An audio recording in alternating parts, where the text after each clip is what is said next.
Hello viewers, আসসালামু আলাইকুম। মাই অ্যাম্বিশনের পক্ষ থেকে আবারও হাজির হয়ে গেলাম। আজ আমি একটা অন্যরকম পকোড়া তৈরি করব। অন্যরকম পকোড়া বলতে বাঁধাকপি দিয়ে আমরা সবসময় যেরকম করে থাকি, আজ একটু তার সঙ্গে ডাল মিক্স করে একটা পকোড়া বানাবো। এটাকে বাঁধাকপির পেঁয়াজও বলতে পারেন। চলুন তাহলে দেখি কি কি লাগছে আমাদের। বাঁধাকপি লাগছে কুচনো, লাগছে ভেজানো ডাল, মুসুর ডাল যেটা, পেঁয়াজ কুচি, তার সঙ্গে হলুদ, মরিচ গুঁড়ো, জিরে গুঁড়ো এবং আদা বাটা, রসুন বাটা, গরম মশলা গুঁড়ো, লবণ লাগছে স্বাদ মতো, কয়েকটা কাঁচামরিচ এবং রুম টেম্পারেচারে রাখা ডিম, ধনেপাতা কুচি।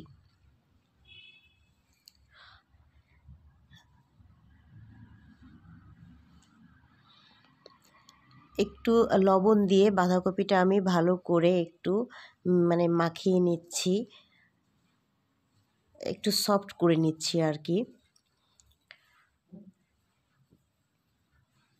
এই বাঁধাকপির পকোড়ায় ইচ্ছা করলে আপনারা ছোট ছোট চিংড়ি মাছও দিতে পারেন, চিকেন কুচি করেও দিতে পারেন। এখানে নিয়েছি 3 টেবিল চামচ কর্নফ্লাওয়ার এবং 3 টেবিল চামচ ময়দা এবং টেস্টিং সল্ট নিলাম সামান্য একটু। এটা কেউ চাইলে দিতে পারেন, না হলে স্কিপ করতে পারেন।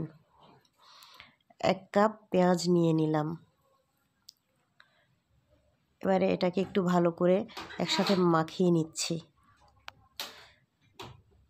প্রতিটা জিনিসই একটু একটু করে মাখিয়ে নেব, একটা একটা করে দিয়ে। এই যে ডালটাকে আমি ঘন্টা 2 আগে ভিজিয়ে রেখেছিলাম, বা 1 ঘন্টা আগে ভিজিয়ে রাখলেও চলবে। একটু চাপ দিয়ে দেখবেন যে সফট হয়েছে কিনা, ভেঙে যাচ্ছে কিনা। ঠিক ওই অবস্থায় আর কি এটা পানি থেকে ছেঁকে নিয়ে আমরা মাখাবো। প্রতিটা উপকরণ একটু একটু করে আমি মেখে নিচ্ছি। এই সব মশলা আবার আমি দিয়ে দিলাম এখানে, ওখানে যা যা ছিল। কাঁচামরিচটা এভাবে কুচি করে নিয়েছি।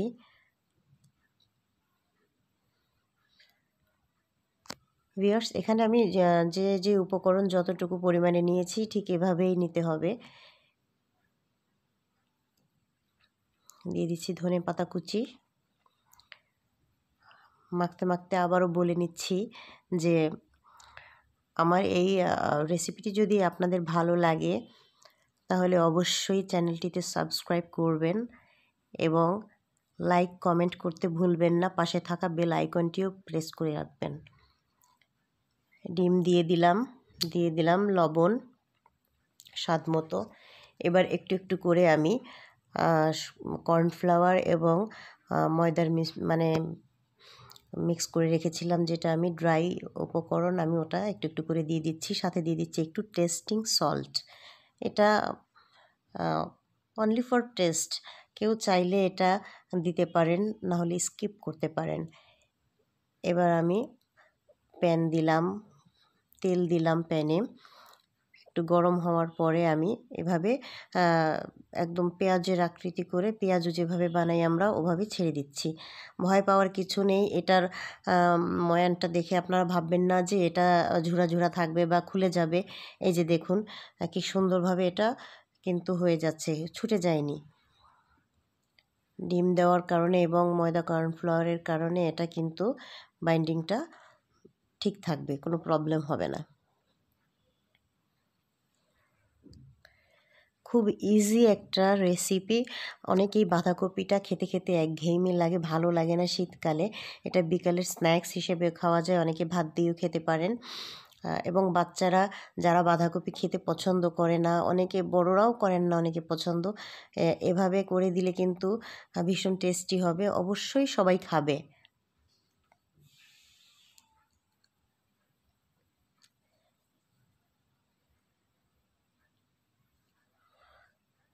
তো এভাবেই 2 সাইড ব্রাউন করে ভেজে নিতে হবে।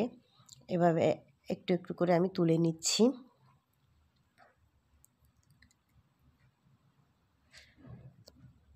ঠিক এই পর্যায়ে তুলে ফেলতে হবে।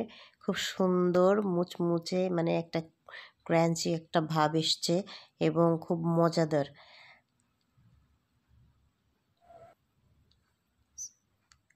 একটু একটু করে আমি এভাবে সবগুলোই ভেজে নেব।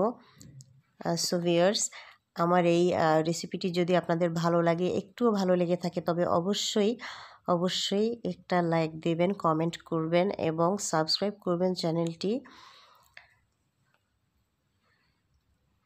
তো আজকের মতো এ পর্যন্তই। খুব সহজে একটা স্ন্যাক্স আপনারা তৈরি করতে পারবেন আশা করছি। আল্লাহ হাফেজ।